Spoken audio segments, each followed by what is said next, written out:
আসসালামু আলাইকুম রহমতুল্লাহ বারাকাতু। আমার কথা কি শোনা যাচ্ছে? সবাই ক্লিয়ারলি শুনতে পাচ্ছেন?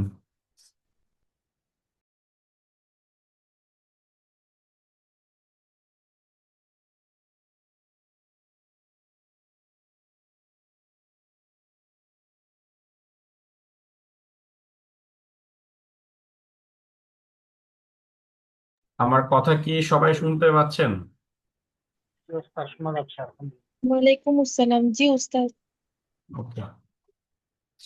আলহামদুলিল্লাহ রাব্বিল আলামিন ওয়াসসালাতু ওয়াসসালামু আলা রাসূলিহিল কারীম ওয়া আলা আলিহি ওয়া আসহাবিহি আজমাইন। রাব্বিশ ইশরাহ লি সাদরি ওয়া ইয়াসসির লি আমরি ওয়াহলুল উকদাতাম মিন লিসানি ইয়াফকাহু কওলি। আলহামদুলিল্লাহ, আমরা আমাদের আজকের যে ক্লাসটা শুরু করতে যাচ্ছি, আমাদের এই সিরা এক্সটেন্সিভ কোর্সের, আমি বলবো এইটা সবচেয়ে ইম্পর্টেন্ট ক্লাসগুলোর মধ্যে একটা, সবচেয়ে ইম্পর্টেন্ট ক্লাসগুলোর মধ্যে একটা, এবং এজন্যই আমরা আজকের এই ক্লাসটা আপনাদের জন্য ওপেন রেখেছি।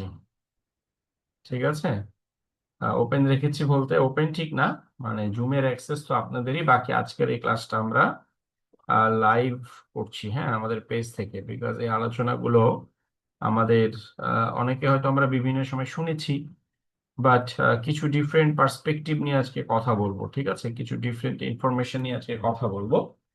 তা আমার কাছে মনে হচ্ছে যেটা আমাদের প্রত্যেকেরই জানা দরকার, যারা আমরা এই কোর্সে আছে কিংবা নাই। ওকে, তো আমরা আহ আজকে কথা বলবো যে হুদায়বিয়ার চুক্তি লঙ্ঘন এবং এর প্রেক্ষিতে যে মক্কা অভিযান সম্পন্ন হলো সেই বিষয়টা নিয়ে। ঠিক আছে, আমরা মক্কা অভিযানের পরে কি হলো বা মক্কা বিজয়ের পরে কি হলো সেটা আগামী ক্লাসে কথা বলবো। বাট আজকে আমরা এই অভিযানের ব্যাকগ্রাউন্ডটা নিয়ে কথা বলবো শুধু। ঠিক আছে, আজকের ক্লাসে। ওকে, এবং আমরা বেশ অনেকগুলো পয়েন্টই আছে আজকে আমাদের ক্লাসে। তো এই 15টা পয়েন্ট আমরা হচ্ছে আজকের ক্লাসে কভার করার চেষ্টা করবো ইনশাল্লাহ। ওকে, এখন প্রথম যে পয়েন্টটা সেটা হচ্ছে যে আপনারা জানেন যে ষষ্ঠ হিজরিতে কুরাইশদের সাথে মুসলিমদের হুদায়বিয়ার চুক্তি হয়, এবং হুদায়বিয়ার চুক্তিতে উভয় পক্ষের মধ্যে কত বছরের জন্য যুদ্ধ বন্ধের সিদ্ধান্ত হয় মনে আছে? 10 বছর ওস্তাদ। 10 বছরের জন্য যুদ্ধ বন্ধের সিদ্ধান্ত হয়। এবং আপনার এই সন্ধির পরে বনু বকর গোত্র কুরাইশীদের সাথে মিত্রতায় লিপ্ত, মানে চলে যায়। আর মুসলিমদের সাথে কারা যায়? বনু খুজা। বনু খুজা। তো হুদাইবিয়ার চুক্তি লঙ্ঘনের ঘটনা জানার জন্য, এর জন্যই বললাম যে আজকের ক্লাসে আমরা ঘটনার পেছনের ঘটনা নিয়ে কথা বলবো। ঠিক আছে, সো কেন আসলে চুক্তিটা লঙ্ঘন করলো কুরাইশরা, তাদের এখানে কি স্বার্থ ছিল? ঠিক আছে, কোনো না কোনো একটা স্বার্থ তো অবশ্যই ছিল। সো এটা জানার জন্য আমাদেরকে চলে যেতে হবে, আরো বলতে পারেন যে কয়েকশো বছর আগে। ঠিক আছে, আহ, যখন আপনাদেরকে পড়িয়েছিলাম প্রথম টার্মে কুসাই বিন কিলাবের কথা, হ্যাঁ, যে কুসাই বিন কিলাব ছিলেন মক্কার সেই অবিসংবাদিত নেতা, হ্যাঁ, যিনি হচ্ছে ছড়িয়ে ছিটিয়ে থাকা কুরাইশদেরকে একত্রিত করে একটা সম্মিলিত এবং শক্তিশালী গোত্র এবং জনগোষ্ঠী গড়ে তোলে। এবং কুসাই বিন কিলাবের আগে কাবায় গিলাফ পরানো এবং কাবার দেখভালের দায়িত্ব কাদের হাতে ছিল মনে আছে? ওস্তাদ, বনু খুজা গোত্র। বনু খুজা গোত্রের কাছে ছিল। কিন্তু কুসাই বিন কিলাব যখন এই কুরাইশদেরকে একত্রিত করে বনু খুজাকে বিতাড়িত করলো এবং তাদের কাছ থেকে এই দায়িত্বটা কেড়ে নিল, এটার কারণে ঐতিহাসিকভাবে কখনোই বনু খুজার সাথে বনু কুরাইশের সুসম্পর্ক তৈরি হয়নি। যদিও বা কিনা বনু খুজা মক্কায় থাকতো, তাদেরকে বিতাড়িত বলতে মক্কা থেকে তাড়িয়ে দেওয়া হয়েছে তা না, তারা মক্কাতেই থাকতো, কিন্তু দায়িত্বটা তাদের কাছে কেড়ে নেওয়া হয়েছে, কারণ এই দায়িত্বটা তো বিশাল সম্মানের বিষয়, কাবার খেদমত করা। তো এই কারণে কুরাইশদের সাথে সব সময় বনু খুজার একটা শত্রুতা বলতে পারেন বা বৈরী সম্পর্ক চলে আসছিল। এবং যখন রাসূল সাল্লাল্লাহু আলাইহি সাল্লামের দাদা আব্দুল মুত্তালিব কুরাইশদের সর্দার ছিলেন, তখন কোনো একটা কারণে আব্দুল মুত্তালিবের সাথে তার চাচা নওফেলের একটা বিরোধ তৈরি হয়। এবং এই বিরোধের সময় আব্দুল মুত্তালিব তার মামারা তো ছিল খাজরাজ গোত্রের, তো আব্দুল মুত্তালিব তার মামাদের কাছে সাহায্য চায়। মানে মোদ্দা কথা উনি একটু আহ তার কিছু সমর্থন প্রয়োজন ছিল, হ্যাঁ, নিজের ওই নেতৃত্বের জায়গাটা ধরে রাখার জন্য। তো ওই যে আপনার বনু খুজা, তারা তখন এসে আব্দুল মুত্তালিবকে সমর্থন দেয়। ঠিক আছে, কারণ তারা চিন্তা করলো দুইটা বিষয়। একটা হচ্ছে আব্দুল মুত্তালিবের মধ্যে নেতৃত্বের সমস্ত গুণাবলী ছিল। তো তারা চিন্তা করলো এই মানুষটাকে আমরা সমর্থন দিলে একটা যোগ্য মানুষ নেতৃত্বের আসনে থাকবে। আর আরেকটা বিষয় কাজ করেছিল, সেটা হচ্ছে বনু খুজা যেহেতু বনু কুরাইশের উপর ক্ষিপ্ত ছিল, সুতরাং বনু খুজা চাচ্ছিল যে বনু কুরাইশের এগেইনস্টে গিয়ে আব্দুল মুত্তালিবকে সাপোর্ট দিতে, কারণ আব্দুল মুত্তালিবের সাথে নওফেল তার চাচা, সেও তো কুরাইশেরই ছিল। সো ওইখানে কোন একটা গ্যাঞ্জাম হচ্ছিল। তো এই জন্য বনু খুজা তারা আব্দুল মুত্তালিবকে সমর্থন দিয়েছিল, এবং আব্দুল মুত্তালিবের সাথে যাদের খুবই সুসম্পর্ক ছিল। তো আব্দুল মুত্তালিবের ইন্তেকালের পরে আবু তালিবের সাথে এই সুসম্পর্কটা হয় বনু খুজা। এবং আবু তালিবের ইন্তেকালের পরে রসুল সাল্লাল্লাহু আলাইহি সাল্লামের সাথে এই সুসম্পর্কটা তারা বজায় রাখে। ঠিক আছে, তো এইটা ছিল বনু খুজার সাথে মুসলিমদের ঐতিহাসিক মিত্রতা। হ্যাঁ, যে কেন বনু খুজা মুসলিমদের ঐতিহাসিকভাবে মিত্র ছিল। শুরুটা হয়েছিল আপনার এই কুরাইশরা যে তাদের কাছ থেকে কাবার খেদমতের দায়িত্বটা কেড়ে নিল, সেখান থেকেই মূলত এই শত্রুতা শুরু। এবং এরই প্রেক্ষিতে প্রথমে আব্দুল মুত্তালিব, এরপর আবু তালিব, এরপর রাসূল সাল্লাল্লাহু আলাইহি সাল্লামের মাধ্যমে মুসলিমদের সাথে বনু খুজার একটা মিত্রতা তৈরি হয়। তো এই মিত্রতাটা এবং এই বনু খুজা আল্লাহ রসুলকে বিভিন্নভাবে তথ্য দিয়ে, হ্যাঁ, সাহায্য দিয়ে, মিত্রতা দিয়ে বিভিন্নভাবে সাহায্য করেছে। তারা আল্লাহ রসুলকে কুরাইশদের উপর বিজয়ী হিসেবে দেখতে চাইতো। এর মাধ্যমে বনু খুজা মূলত এই যে কুরাইশদের মাধ্যমে তাদের যে আহ ক্ষমতা বা তাদের যে সম্মানের দায়িত্বটা হারিয়ে গিয়েছিল, এটাই তারা হচ্ছে রিগেইন করতে চাচ্ছিল।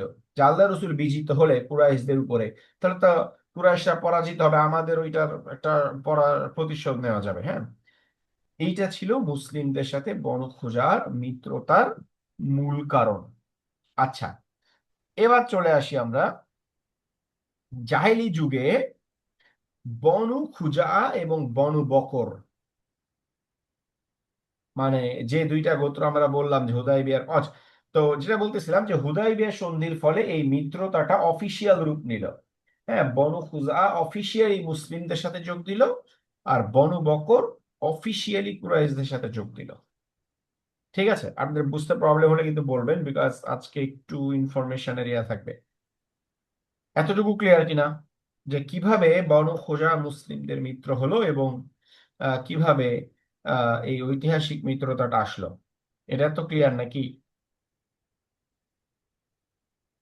আলহামদুলিল্লাহ ক্লিয়ার। ওকে, এবার চলে আসে জাহেলি যুগে বনু বকর এবং বনু খুজার মধ্যে জাহেলি যুগ থেকে একটা শত্রুতা ছিল। ঠিক আছে, এই মূল গ্যাঞ্জামটা আসলে পাকিয়েছিল বনু খুজার লোকেরা। একবার বনু বকর গোত্রের কিছু লোক তারা বনু খুজা গোত্রের এলাকায় আসলে তারা হত্যা করে তাদের মালপত্র লুটপাট করে নেয়। এটার প্রতিশোধ নেওয়ার জন্য বনু বকর গোত্র আবার তাদের উপরে হামলা চালায়। তো এভাবে একটা শত্রুতা শুরু হয়ে যায় বনু খুজা এবং বনু বকরের। কিন্তু এই শত্রুতাটা মিটমাট হয়ে যাওয়ার আগেই আল্লাহ রসুল নবুয়াত লাভ করেন। কুরাইশরা বা মক্কা লোকেরা আল্লাহ রসুলের নবুয়াত এবং ইসলাম এগুলো নিয়ে ব্যস্ত হয়ে যায়। তো বনু খুজা এবং বনু বকরের ওই শত্রুতাটা চাপা পড়ে যায়। কিন্তু হুদায়বিয়ার সন্ধির মাধ্যমে যখন আবার কুরাইশদের সাথে মুসলিমদের উত্তেজনা নিরসন হয়ে গেল, তখন বনু বকর চিন্তা করলো যে আমরা আবার ওই যে আমাদের গোত্রের এক লোককে বনু খুজা লোকেরা মেরে হত্যা করে লুটপাট করছিল, হ্যাঁ, আমরা এটার প্রতিশোধ নিব এখন। এই করে কি করলো বনু বকরের লোকেরা, তারা রাতের অন্ধকারে অষ্টম হিজরি শাবান মাসে বনু বকরের কিছু লোক বনু খুজার উপরে আক্রমণ করে বসলো। যদিও বা কিনা তখন হুদায়বিয়ার সন্ধি বলবৎ ছিল, কিন্তু তারা ওই জাহেলি যুগের শত্রুতার প্রতিশোধ নেওয়ার জন্য বনু বকরের লোকেরা বনু খুজার উপরে আক্রমণ করে বসলো। এবং বনু খুজার লোকেরা, তাদের বেশ কিছু মানুষ নিহত হলো। প্রাণের ভয়ে তারা কাবার সামনে গিয়ে আশ্রয় নিল, যে হারামের মধ্যে তো মারামারি করা নিষেধ। তখন এই বনু বকর এরা সবচেয়ে নিকৃষ্ট যে কাজটা করলো, তারা কাবার সামনে বনু খুজাকে হত্যা করলো। এবং এই সময় আপনার এই যে বনু বকর যে হত্যা করলো বা আক্রমণ করলো বনু খুজাকে, এইখানে বনু বকর একা করেনি, মানে বনু বকরের পেছনে কলকাঠি নেড়েছিল। কারা কলকাঠি নেড়েছিল? কুরাইশরা। কুরাইশরা। তারা অস্ত্র দিয়ে, সমর্থন দিয়ে কলকাঠি নেড়েছিল। এখন যেমন দেখেন না, ইসরায়েল একটা দেশে আক্রমণ করে, ইসরায়েল আক্রমণ করার মানে মূলত অস্ত্রকে দেয়, আমেরিকা। আমেরিকা দেয়। সেম কাহিনী, ঠিক আছে? যে কুরাইশ তো নিজে মারতে পারতেছে না, কারণ তারা হুদায়বিয়ার সন্ধির একেবারে ফার্স্ট পার্টি, আর এরা তো সেকেন্ড পার্টি। বনু বকর বনু খুজারা সেকেন্ডারি। প্রাইমারি চুক্তি তো কুরাইশদের সাথে মুসলিমদের। কুরাইশরা বলছে আমরা সরাসরি মারলে তো হুদায়বিয়ার চুক্তি লঙ্ঘন হয়ে যাবে, তোমরা মারো, আমরা অস্ত্র দিচ্ছি। এবং কুরাইশদের তিন নেতা, সাফওয়ান বিন উমাইয়া, ইকরিমা বিন আবি জাহাল এবং সুহাইল বিন আমর, তারা এই আক্রমণে প্রত্যক্ষভাবে সহায়তা করে। কোন কোন বর্ণনায় আসছে তারা নিজেরাই আক্রমণে অংশ নিয়েছিল। এখন বলেন তো দেখি আপনাদের কেমন মনে আছে, সাফওয়ান বিন উমাইয়া, ইকরিমা বিন আবু জাহাল এবং সোহেল বিন আমরকে নিয়ে একটা কথা বলেছিলাম, মনে আছে? উহুদের পরে মক্কার লিডারশিপে একটা চেঞ্জ নিয়ে কথা বলেছিলাম। সুফিয়ানকে এমনি তারা মানতো না। সরি, আবু সুফিয়ানকে তারা লিডার হিসেবে গ্রহণ করতে পারে নাই। হ্যাঁ, আবু সুফিয়ানকে তারা লিডার হিসেবে আর মানতে পারে নাই। কারণ এই যে উহুদে একেবারে জেতা একটা যুদ্ধ যে ফিরে আসলো, কুরাইশরা ফিরে গেল, এবং মানে এইটার একটা বদরের যুদ্ধে দেখেন আবু জাহাল মারা গেছিল বদরের যুদ্ধে, ঠিক আছে? উমাইয়া ইবনুল খালাফ মারা গেছে বদরের যুদ্ধে। সুতরাং উমাইয়া ইবনুল খালাফের ছেলে সাফওয়ান এবং আবু জাহালের ছেলে ইকরিমা, তারা প্রচন্ড প্রতিশোধ পরায়ণ ছিল, যে যে কোনো মূল্যে আমাদের আব্বা হত্যার প্রতিশোধ নিতে হবে। কিন্তু বদরে সেটা, মানে উহুদে তারা সেটা নিতে ব্যর্থ হয়। আর উহুদের যুদ্ধের সেনাপতি ছিল আবু সুফিয়ান। এই কারণে প্রতিশোধ নিতে ব্যর্থ হওয়ার দায়ভার তারা আবু সুফিয়ানের উপরে চাপায়, এবং আবু সুফিয়ানের নেতৃত্বের উপরে তারা অনাস্থা জ্ঞাপন করে। এই কারণে আর সুহাইল বিন আমর, সে ছিল একটু স্থির বুদ্ধি সম্পন্ন, সেও এদের সাথেই থাকতো। কিন্তু সাফওয়ান এবং ইকরিমা ছিল সবচেয়ে উগ্র, হ্যাঁ, যুবকদের মধ্যে। এবং এ কারণে দেখবেন উহুদের পরে একটা পাওয়ার শিফট ঘটে মক্কার লিডারশিপের মধ্যে, এবং আবু সুফিয়ান অনেকটা পাওয়ারলেস হয়ে যায়।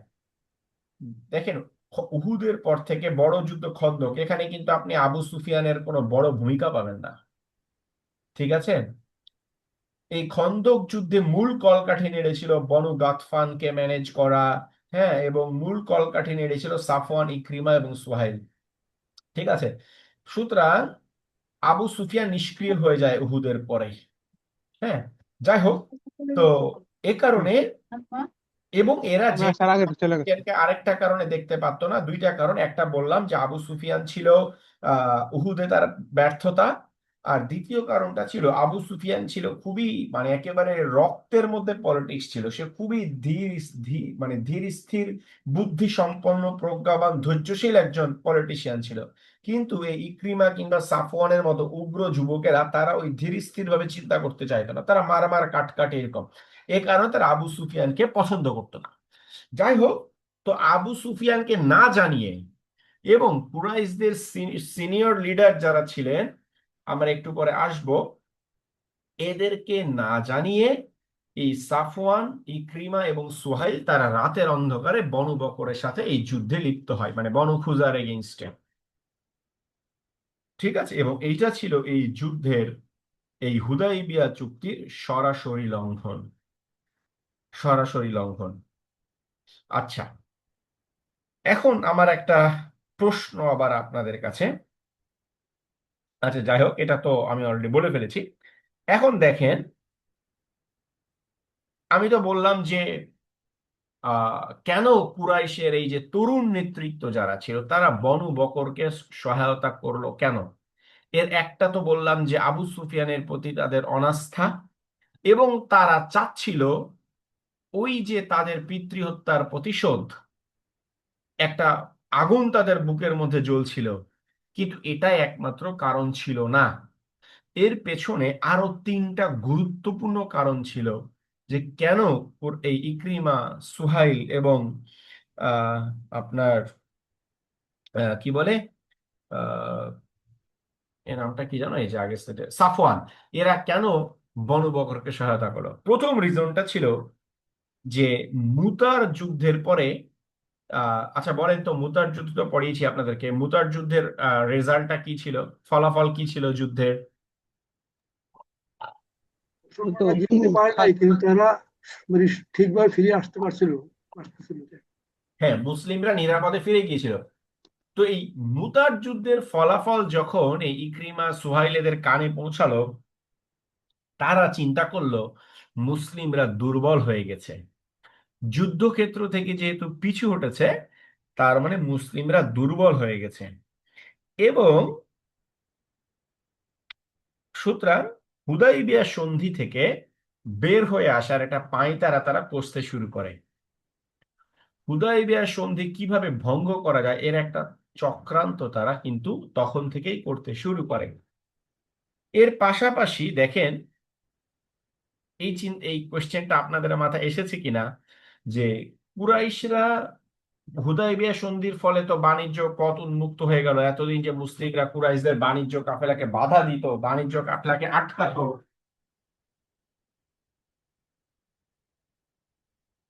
বাণিজ্য কাফেলাকে আটকাতো, সেটা তো আর হুদাইবিয়া সন্ধির পরে থাকলো না।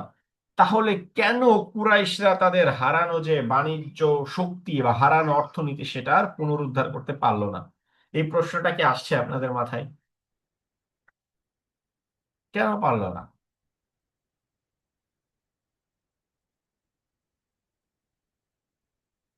কারো মাথায় আসে না, না?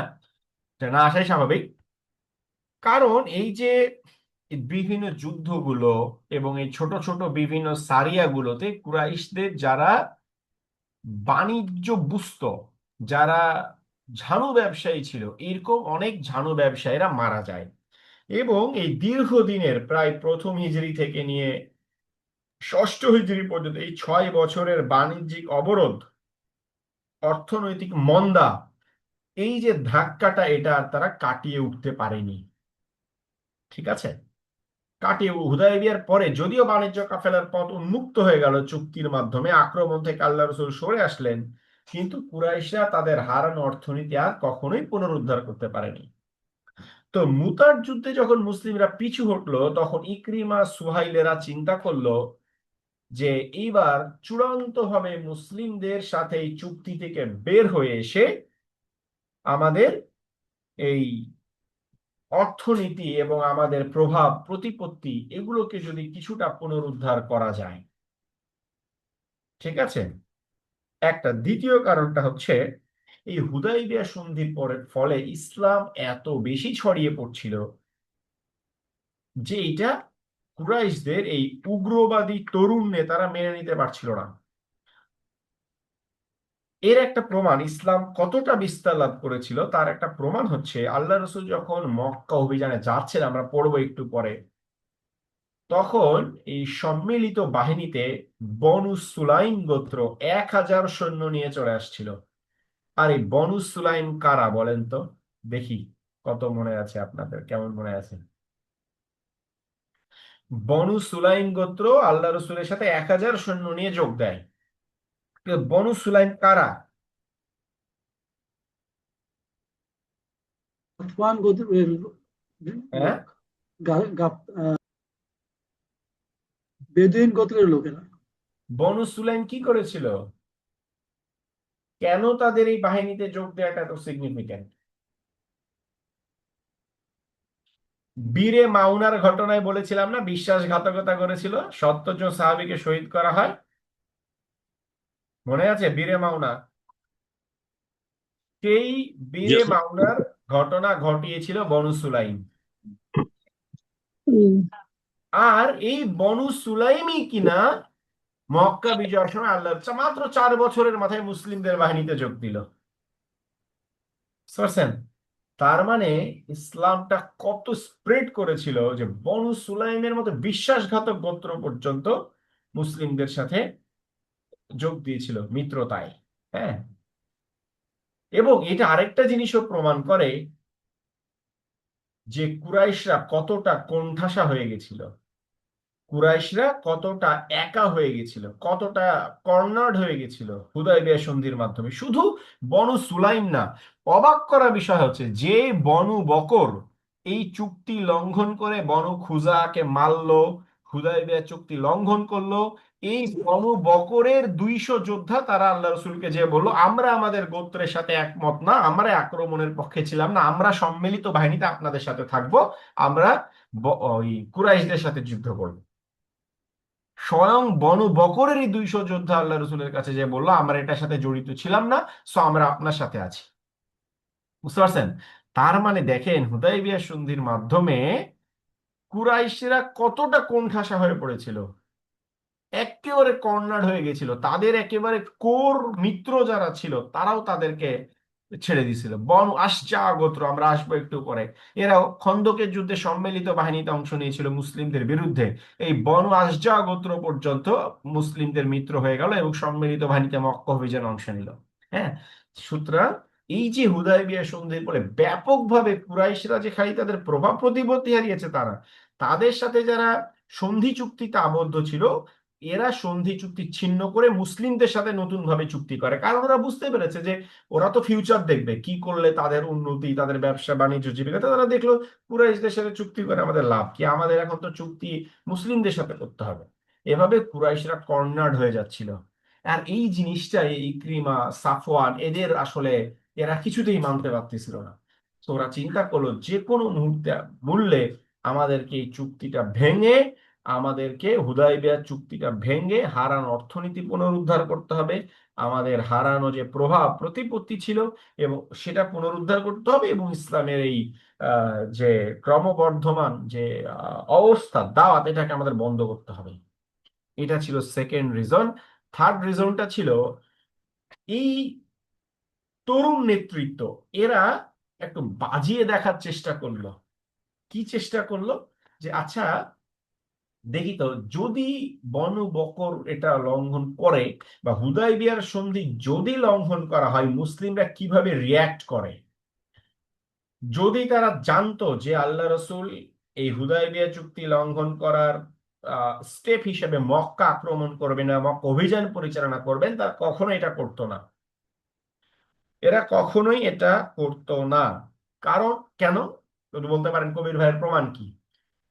প্রমাণ হচ্ছে এই যে এই উগ্র নেতারা যে আক্রমণে সহায়তা করলো বনু বকরকে, এইটা সিনিয়র যারা ছিলেন যেমন আবু সুফিয়ান বিন হারিস, হ্যাঁ সরি আবু সুফিয়ান বিন হার্ব, তারপর হচ্ছে হারিস বিন হিসাম, আব্দুল্লাহ বিন রাবিয়া, এই যে যারা একটু সিনিয়র পর্যায়ে ঠান্ডা মাথায় চিন্তা করতে পারতেন, এরা জানতেনই না যে বনু বকর এই কাজটা করতেছে এবং এই ইয়াং নেতারা এদেরকে সাহায্য করতেছে। সো এই প্রবীণ নেতারা আবু সুফিয়ান বাদে বাকি যারা ছিল, হারিস বিন হিসাম, তার আব্দুল্লাহ বিন রাবিয়া, এরা হচ্ছে খুব রেগে গেল এই বনু বকরের এই আক্রমণের কথা শুনে, এবং তারা গিয়ে ওই 3 যুবককে ধরলো, ইকরামা বিন আবু জাহাল, সাফওয়ান বিন উমাইয়া এবং হচ্ছে সোহাইল বিন আমর, ধরে বলে তোমরা কি কাজ করছো, এটা তোমরা পাগল যে তোমরা এভাবে মারতে গেছো, এখন তুমি জানো মোহাম্মদ কি করতে পারে আমাদেরকে। তো প্রচন্ড ভাবে তিরস্কার করছে ওদেরকে। তখন ওরা ভয় পেয়ে গেছে, হাই হাই তাহলে কি করলাম, এটা তো ঠিক হয় নাই। তখন ওরা সবাই মিলে বলতেছে চলো এই পরিস্থিতিতে একমাত্র আবু সুফিয়ান আমাদেরকে উদ্ধার করতে পারে। কারণ আবু সুফিয়ান হচ্ছে ঝানু পলিটিশিয়ান, খুব ভালো বোঝে, সিচুয়েশন বোঝে। আবু সুফিয়ানের কাছে যে দেখি আবু সুফিয়ান আমাদেরকে বাঁচাইতে পারে কিনা, কোনো বুদ্ধি বের করতে পারে কিনা। তখন তারা সবাই মিলে আবু সুফিয়ানের কাছে আসলো। আবু সুফিয়ান শুনে বলে, কি করছো তোমরা, পাগল নাকি? মানে এই কাজটা কেমনে করতে পারলা তোমরা? এখন মোহাম্মদকে তো আমি চিনি, হ্যাঁ, এবং মোহাম্মদ এটার প্রতিশোধ না নিয়ে ছাড়বে না। তো তোমরা কি কি কি কি কারণে তোমরা এই কাজটা করতে গেলা? তখন ওরা বলতেছে আমরা ভুল হয়ে গেছে, আসলে বুঝি না, এই সে, মানে বুঝতে পারছেন? এইটা ছিল হলো এই তরুণ নেতৃত্বের এই হুদায়বিয়া সন্ধি লঙ্ঘন করার মূল ঘটনা। ক্লিয়ার? জি ওস্তাদ, আলহামদুলিল্লাহ। ওকে, মানে প্যাচ লেগে যাচ্ছে নাকি যে অনেক ইনফরমেশন ঠিক কোনটা আছে, কি? ঠিক আছে। ওকে, একটু ইয়া লেগে যেতে পারে, বাট ওই যে নোটটা 2-3 বার পড়লে ঠিক হয়ে যাবে ইনশাল্লাহ। আচ্ছা, এখন দেখেন, মানে তারপরও কুরাইশদের ঘাওরামি কিন্তু বন্ধ হয়নি। ওকে, তো এই যে বনু খুজাকে মারলো, তো বনু খুজা গোত্রের এরা পালিয়ে গেল এবং তারা আহ মানে ওই হারামে যেখানে তাদেরকে মারছিল সেখান থেকে তারা পালিয়ে গেল। এবং এদের মধ্যে বুদায়েল বিন ওয়ারাকা, মনে আছে এর আগে বুদায়েল বিন ওয়ারাকার কথা কোথায় বলেছিলাম? বুদায়েল বিন ওয়ারাকা,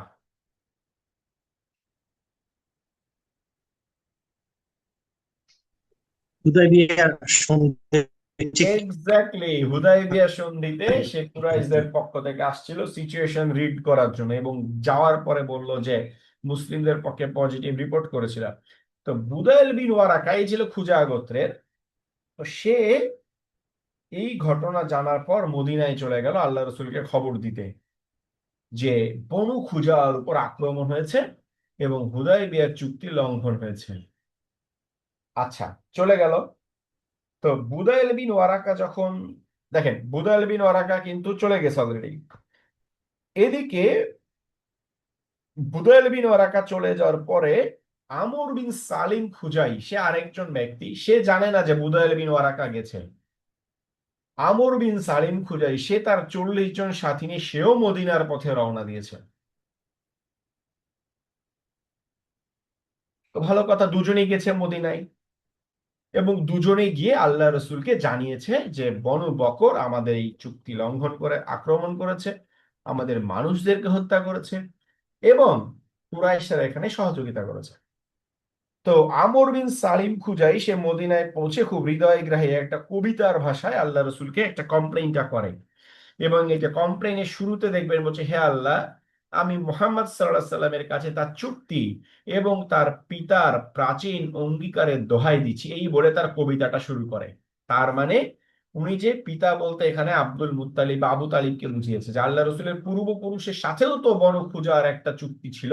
তো সেই চুক্তির দোহাই দিয়ে বলতেছে যে আপনি আমাদেরকে সাহায্য করেন। হ্যাঁ, খুব হৃদয়গ্রাহী একটা কবিতা। যাই হোক, তো আমর বিন সালিমের কাছ থেকে এই কথা শুনে আল্লাহ রসুল আকাশের দিকে তাকিয়ে বললেন আমর বিন সালিম, তোমাকে সাহায্য করা হয়েছে। উনি বললেন না যে তোমাকে আমরা সাহায্য করব, উনি বললেন তোমাকে সাহায্য করা হয়েছে। দ্যাট মিন্স তোমাকে নিশ্চিতভাবে সাহায্য করা হবে। ডান, তুমি সাহায্য পেয়ে গেছো। মানে নিশ্চয়তা দিলে যে অবশ্যই অবশ্যই আমরা এটার একটা বিহিত করবো। আল্লাহ রাসূল উনি বললেন না ঠিক আছে আমরা সাহায্য করব, আমরা দেখব কি করা যায়, আমরা প্রতিশোধ নিব। আল্লাহ রসুল ফিউচার টেন্সে বলেন, উনি পাস্ট টেন্সে বলছেন যে তোমাদেরকে সাহায্য করা হয়ে গেছে। দ্যাট মিনস অবশ্যই অবশ্যই আমরা এটা শেষ দেখে ছাড়বো। এরপর তিনি আকাশের মেঘের দিকে তাকিয়ে বলে, এই মেঘের মধ্যে আমি বনু খুজার সাহায্যের শুভ সংবাদ চমকাচ্ছে, বা আমি সাহায্যের শুভ সংবাদ দেখতে পাচ্ছি। হ্যাঁ, মানে তিনি এনশিওর করলেন যে অবশ্যই অবশ্যই আমরা বনু খুজাকে সাহায্য করব। আচ্ছা, এদিকে কি হয়, বুদাইল বিন ওয়ারাকা আল্লাহ রসুলকে গিয়ে একই খবরটা জানায়।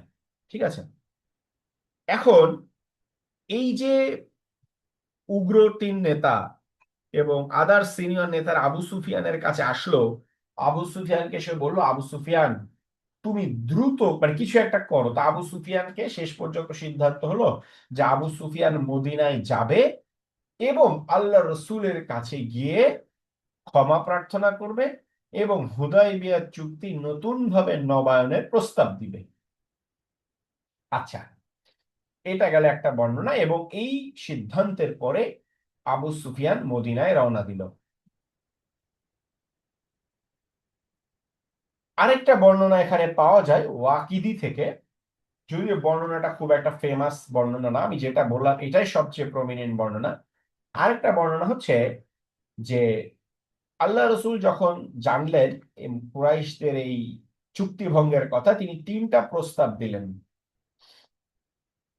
তিনি কুরাইশদেরকে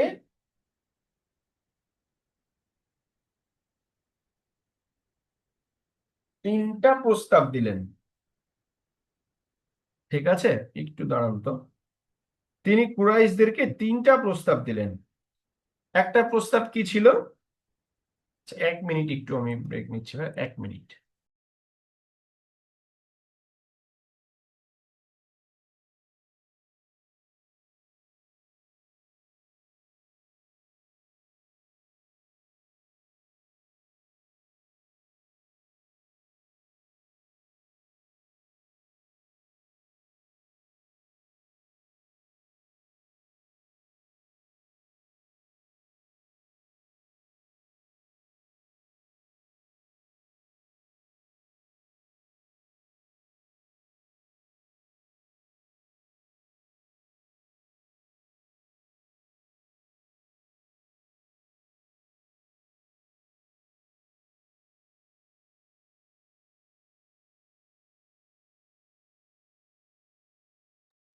ওকে, তো আরেকটা বর্ণনা, ওয়াকিদির একটা বর্ণনা আছে, সেখানে উনি বলতেছেন যে আল্লাহ রসুলের কাছে আহ আল্লাহ রসুল কুরাইশদেরকে তিনটা প্রস্তাব দেন, হ্যাঁ, এই চুক্তি ভঙ্গের কথা জানার পরে। প্রথম প্রস্তাব হচ্ছে বনু খুজার যাদেরকে হত্যা করা হয়েছে তাদের রক্তপণ দিতে হবে। দ্বিতীয় প্রস্তাব হচ্ছে বনু বকরের সাথে সমস্ত সম্পর্ক ছিন্ন করতে হবে। মানে প্রথমটা হয় রক্তপণ দিতে হবে, অথবা বনু বকরের সাথে সম্পর্ক ছিন্ন করতে হবে, অথবা হুদায়বিয়ার চুক্তি বাতিল করতে হবে, বাতিল ঘোষণা করতে হবে এবং মুসলিম মানে অফিসিয়ালি বাতিল ঘোষণা করতে হবে। এরপর মুসলিমরা যা করার করে নিবে। কুরাইশরা এই প্রথম দুইটা মানলো না, যে আমরা রক্তপণও দিব না, বনু বকরের সাথে সম্পর্ক ছিন্ন করব না, তবে আপনি হুদায়বিয়ার চুক্তি বাতিল করতে চাইলে আমরা রাজি আছি, কারণ ওরা তো এটাই চাচ্ছিল। আচ্ছা, তো তারা যখন তাদের এই জবাব নিয়ে যখন মুসলিমদের প্রতিনিধি মক্কা থেকে ফিরে যাচ্ছে মদিনায়, আল্লাহ রসুল তো একজন সাহাবীকে দিয়ে পাঠিয়েছিলেন যে এই তিনটা প্রস্তাব নিয়ে যাও। তো তারা যখন মুসলিমদের ওই প্রতিনিধি যখন ফিরে যাচ্ছে মদিনায়, তখন তাদের মনের মধ্যে একটা প্রচন্ড আতঙ্ক সৃষ্টি হয়ে যায়। এবং তারা তখন আবু সুফিয়ানকে বলে, আবু সুফিয়ান, আমাদের ভুল হয়েছে, তুমি মোহাম্মদের কাছে যে বলো আমরা রাজি আছি, হ্যাঁ, আমরা এই চুক্তিটা নতুন করে নবায়ন করব, আমাদের ভুল টুল হয়েছে, মাফ টাফ চেয়ে রিনিউ করে আসো।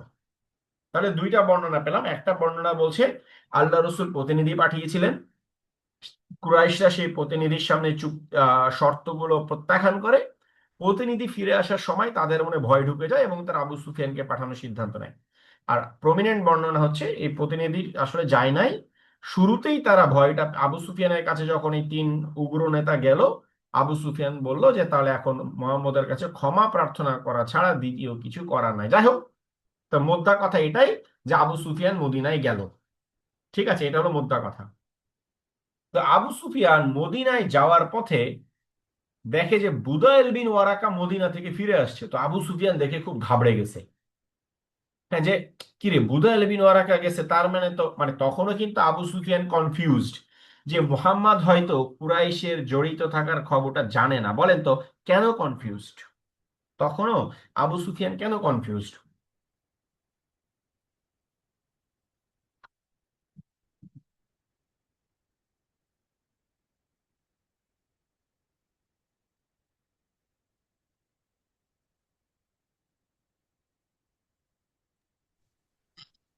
আবু প্রশ্নটা সুফিয়ান, একটু বুঝতে পারিনি।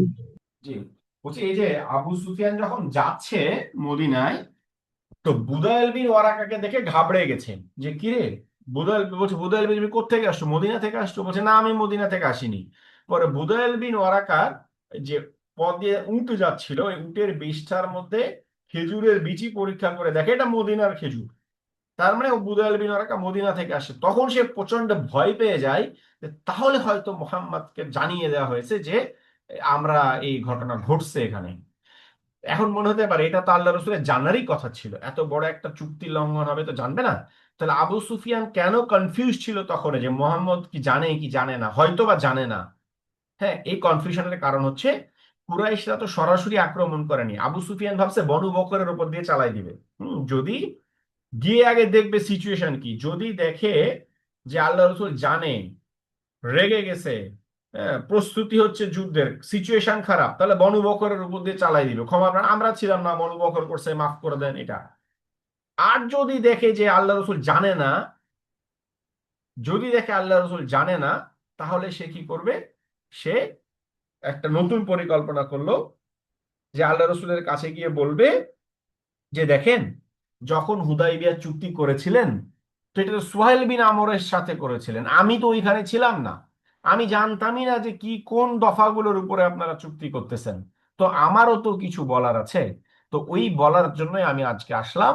আপনি চুক্তিটা মানে এরকম কিছু প্রস্তাব দিবে যে আপনি আর এত বছরের জন্য চুক্তিটা এক্সটেন্ড করে নেন, এরকম কিছু বলে তখন হচ্ছে যে মানে আহ, নীরবে বিষয়টা সাইলেন্টলি সমাধান করে ফেলবে। হ্যাঁ, মানে চুক্তি ভঙ্গের কথা আল্লাহ রসুল যদি না জানে, তাহলে সে সাইলেন্টলি হুদায়বিয়া চুক্তির মানে রিনিউয়ালের কথা বলে আমি তো ছিলাম না, আমার কিছু প্রস্তাবনা আছে, এরকম ভংচং দিয়ে সে বিষয়টা সেটেল করে চলে আসবে। এরকম একটা প্ল্যান ছিল আবু সুফিয়ানের। আচ্ছা, কিন্তু বুদাইল বিন ওয়ারাকাকে দেখে ওই কারণে ঘাবড়ে গিয়েছিল যে খাইছে, তাহলে তো মনে হয় জেনে গেছে আল্লাহ রসুল। হ্যাঁ, যাই হোক, তারপরও সে তখন মনের মধ্যে একটা আশা ছিল যে আল্লাহ রসুল হয়তো জানে না। আচ্ছা, তো সে মদিনায় আসলো। আসার পরে প্রথমে চিন্তা করতেছে যে তখন কিন্তু সে ডেসপারেট, যেভাবেই হোক চুক্তি রিনিউ করতেই হবে, যদি আল্লাহ রসুল জেনে যায়। আর না জানলে তখন আমরা ফিরে গিয়ে হচ্ছে যে আবার মানে এটা বলেই পাঠিয়েছিল বা কুরাইশের সব লোকেরা যে আবু সুফিয়া তুমি যাও, যদি দেখো যে মোহাম্মদ জানে না বা তারা এটা নিয়ে বদার্ড না, তাহলে কিন্তু আসার পরে আমরা আবার নতুন করে যুদ্ধের ছক কষা শুরু করব। মানে আবু সুফিয়ানের যাওয়ারটার পেছনেও একটা দুরভিসন্ধি ছিল। যাই হোক, তো আবু সুফিয়ান প্রথমে চিন্তা করলো কার কাছে গেলে কাজ হবে, তো চিন্তা করলো তার মেয়ে উম্মে হাবিবা, যে কিনা খাইবারের পর আবিসিনিয়া থেকে মদিনায় আসছে। তো তার মেয়ের কাছে গেল যে আল্লাহ রসুলের স্ত্রী বললে হয়তো কাজ হবে। তো আবু সুফিয়ান ঘরে ঢোকার সাথে সাথে দেখেন প্রায় 14 বছর পর বাবার সাথে সাক্ষাৎ। নবুয়তের পঞ্চম বছরে উম্মে হাবিবা চলে গেল আবিসিনিয়ায়। আর এটা অষ্টম বছর, মানে 8 আর হচ্ছে যে 9, প্রায় 17 বছর পর বাবার সাথে সাক্ষাৎ। তো 17 বছর পরে যখন তার বাবা ঘরে ঢুকেছে, উম্মে হাবিবা বিছানার চাদর তুলে ফেলছে, বলে আপনি মুশরিক। হ্যাঁ, তখন আবু সুফিয়ান বলছে আমি এই চাদরের উপযুক্ত না, নাকি এই চাদর আমার উপযুক্ত না? ঠিক আছে, তখন উম্মে হাবিবা বলছে আপনি একজন মুশরিক, আর এই চাদরে আল্লাহ রসুল বসে। হ্যাঁ, সুতরাং আপনার মতো মুশরিকের একটা এই পবিত্র চাদরে বসার কোনো অধিকার নাই, যে চাদরে কিনা আল্লাহ রসুল বসে। তা আবু সুফিয়ানের মাথা খারাপ, কি রে আমার মেয়ের এই রিপ্লাই! তো উনি চিন্তা করতেছে মদিনার মধ্যে সবচেয়ে আপন হলো আমার মেয়ে, এই যদি এরকম রিপ্লাই করে তাহলে বাকিদের কাছ থেকে আমার কি রিপ্লাই পাবো? তখনই কিন্তু সে অর্ধেক মনে করেন ওখানেই ড্রেন হয়ে গেছে। ঠিক আছে, যাই হোক, তো সে উম্মে হাবিবার ঘর থেকে রাগ করে বের হয়ে গেছে। বের হয়ে গেছে হলো আবু বকরের কাছে। তা আবু বকরের কাছে যে বলতেছে যে আবু বকর, তুমি আল্লাহ রসুলকে বলো হুদায়বিয়ার সন্ধি নিয়ে আমার কিছু বলার আছে। তো যখন এটা এরপর হচ্ছে উনি আল্লাহ রসুলের কাছে গেলেন সরাসরি। তখন একটু কনফিউজ যে আল্লাহ রসুল কি জানে না জানে না জানে না জানে না। তো উনি আল্লাহ রসুলের কাছে গিয়ে একটু কথাবার্তা বলার চেষ্টা করলেন, হ্যাঁ, মানে হাই হ্যালো এইরকম। তো দেখলেন যে আল্লাহ রসুল একটা কথা বলতেছেন আবু সুফিয়ান, উনি তাকাচ্ছেই না, উনি অন্যদিকে তাকাচ্ছে, যেন আবু সুফিয়ান ওখানে নাই। তখন আবু সুফিয়ান বুঝে গেছে হাই রে অবস্থা খারাপ, তার মানে মোহাম্মদ সব জানে। তাহলে কেন আমার সাথে কথা বলা দূরের কথা, তাকাচ্ছে না পর্যন্ত, তার মানে অবশ্যই আমরা যে এটার সাথে জড়িত এটা আল্লাহ রসুল জেনে গেছেন। তখন সে নিশ্চিত হলো যে বুদাইল এই কাজেই মদিনা আসছিল। আর আমর বিন সালিম তো জানিয়েছে আগে। যাই হোক, তখন আবু সুফিয়ান চলে গেল এবং আবু বকরের কাছে গেল যে আবু বকর, মোহাম্মদ তো আমাদের সাথে কথা বলছে না, তুমি একটু বুঝিয়ে বলো চুক্তিটা রিনিউ করার জন্য। তখন আবু বকর বলতেছে যে, যদি আমার কাছে একটা লাঠি ছাড়া আর কিছু না থাকে, এই লাঠি নিয়ে আমি তোমাদের সাথে যুদ্ধ করব, কিন্তু তোমাদেরকে আমি মাফ করব না কখনো।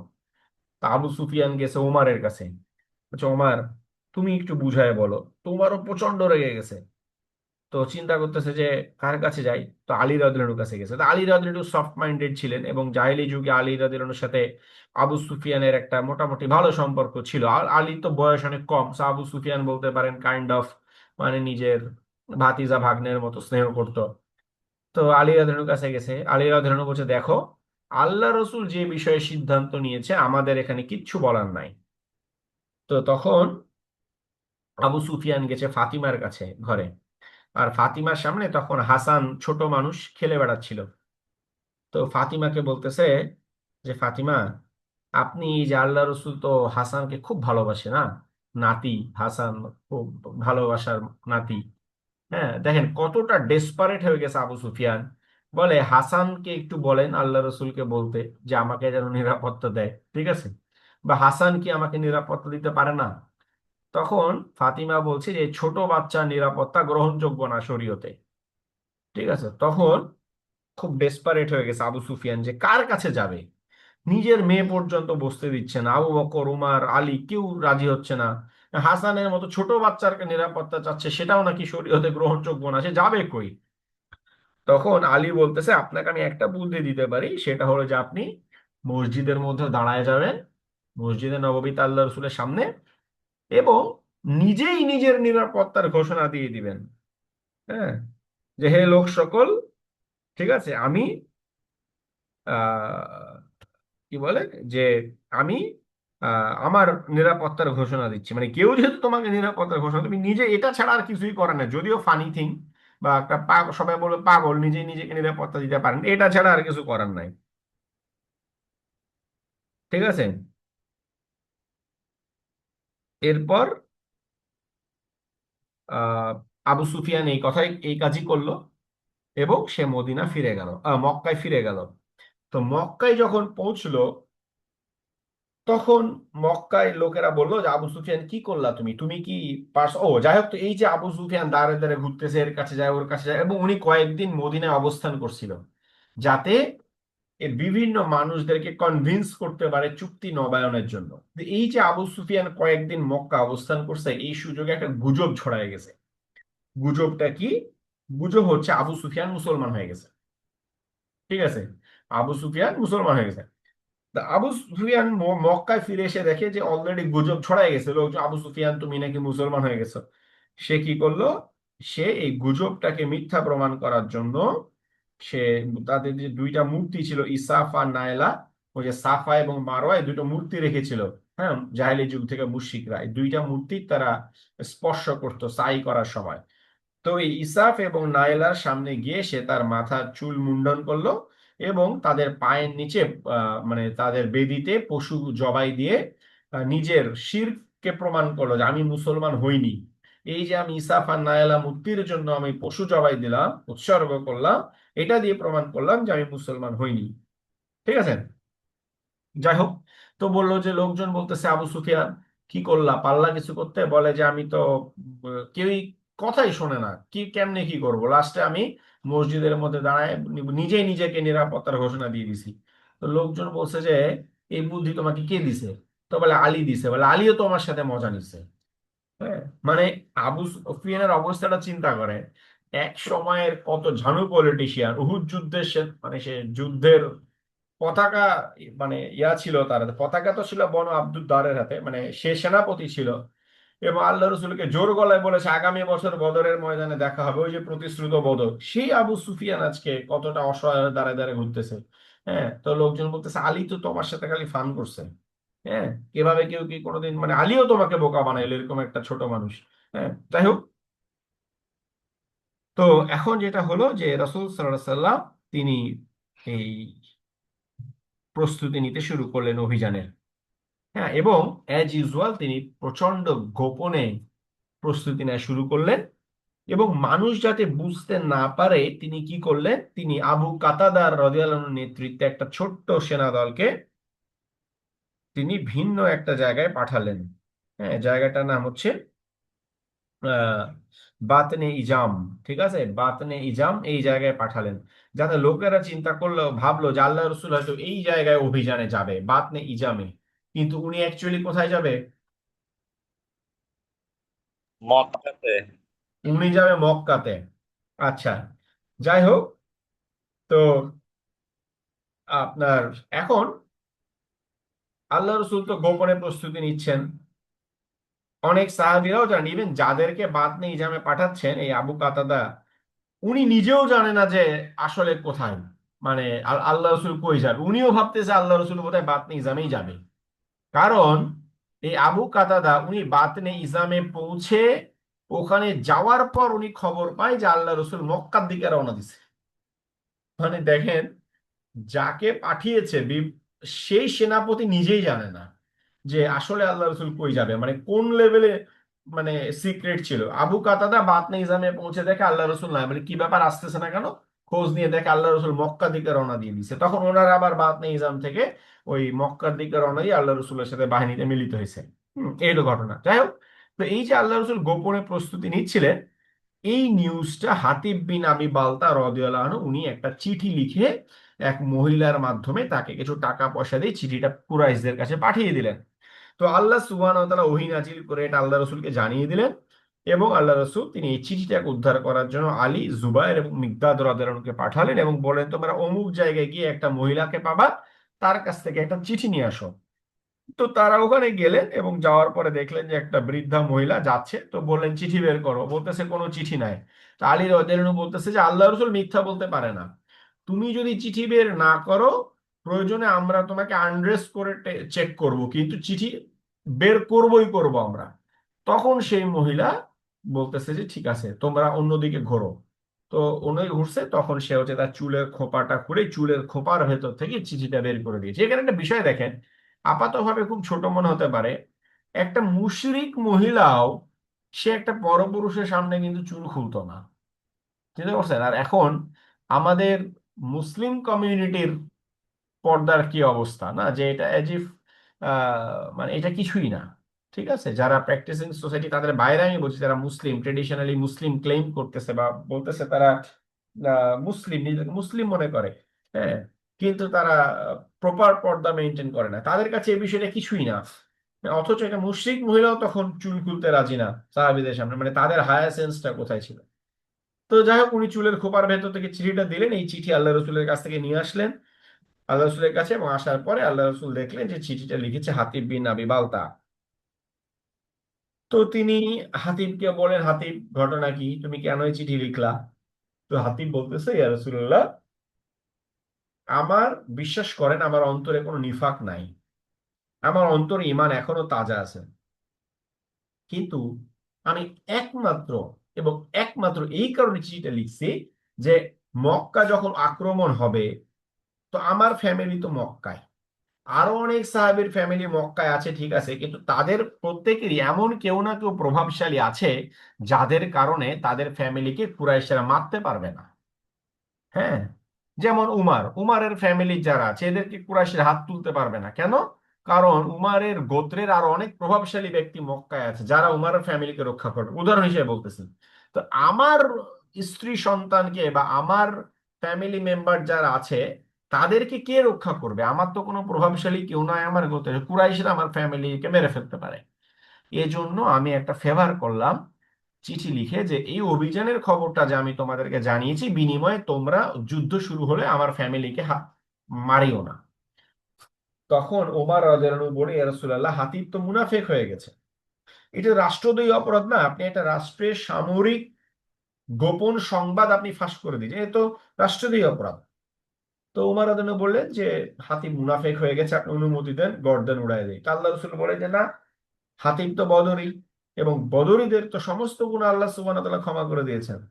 সুতরাং আল্লাহ হাতিবকে ক্ষমা করলেন, এবং হাতিবকে কেবল যে বদরী হওয়ার জন্য ক্ষমা করলেন তা না, আল্লাহ রাসূল বুঝতে পেরেছিলেন যে একটা মানুষ কতটা ডেসপারেট হলে ফ্যামিলিকে নিয়ে তার চিন্তা দুশ্চিন্তা কোন পর্যায়ে হলে এই কাজটা করতে পারে।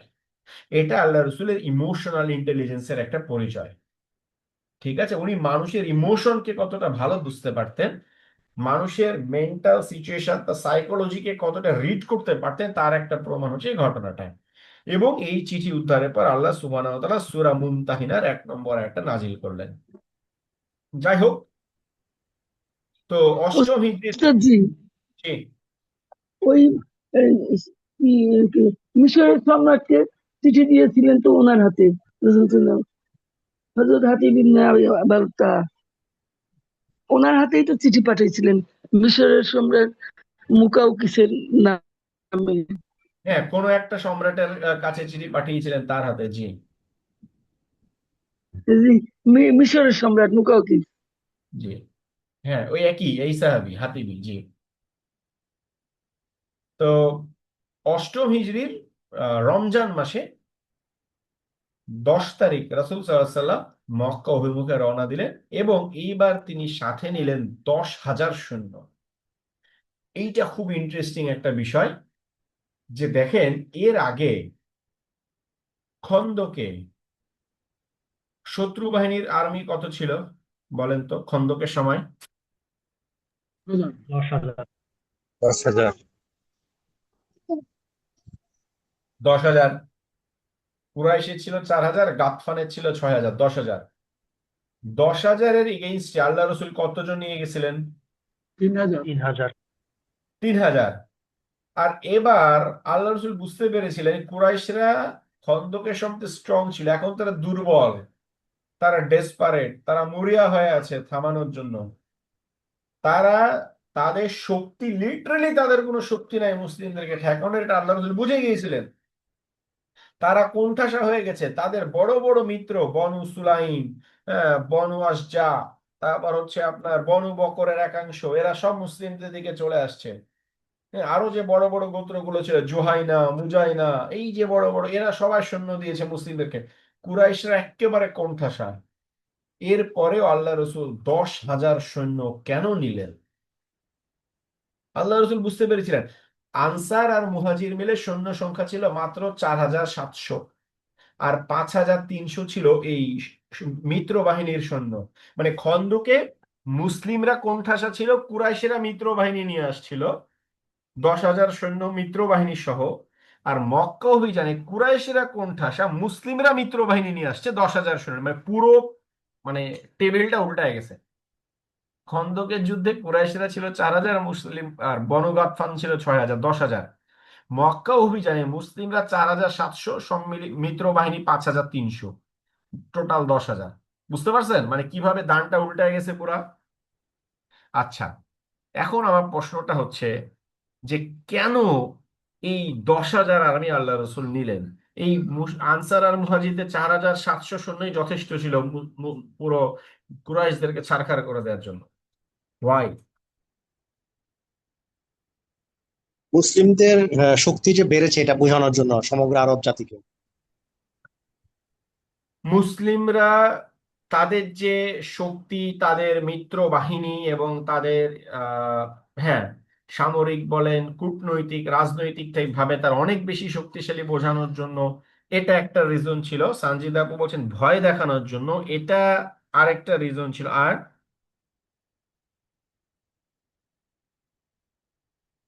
আসসালামু আলাইকুম উস্তাদ, আমি এক জি জায়গায় পড়েছিলাম যে এটা এভাবে ভয় দেখানোর জন্য যে তারা যেন আক্রমণ মানে মুসলমানদের সাথে যেন যুদ্ধে না লিপ্ত হয়, মানে এতটাই তারা মানে লোকবল নিয়ে এসেছেন যে হচ্ছে মানে কোনো রক্তপাত ছাড়াই যেন হচ্ছে ভেরি গুড, ভেরি গুড, নিতে পারে। জাজাকিল্লাহ আপু। এইটা ছিল one of the main reason যে আল্লাহ রসুল চেয়েছিলেন মক্কা তো একটা পবিত্র জায়গা, হারামের মধ্যে যাবেন, হারাম প্রয়োজনে তো যুদ্ধ করতে হবে, কিন্তু আল্লাহ রসুলের সর্বোচ্চ চেষ্টা ছিল কোন রকম ব্লাডশেড ছাড়া যেন মক্কাটা, এই অভিযান উনি সমাপ্ত করতে পারেন। ঠিক আছে, এজন্য উনি হারামের মধ্যে ব্লাডশেড করতে চান নাই। ঠিক আছে, এজন্য, এবং উনি জানতেন ওনার না করলেও কুরাইশরা আক্রমণ ঠিকই করবে, কারণ এরাই তো হারামের মধ্যে কাবার সামনে গিয়ে বনু বকরের পক্ষ নিয়ে বনু খুজাক হত্যা করছে। সুতরাং প্রয়োজনে তারা মুসলিমদেরকেও কাবার সামনে আক্রমণ তারা করতেই পারে, তখন মুসলিমদেরকেও যুদ্ধ করতে হবে।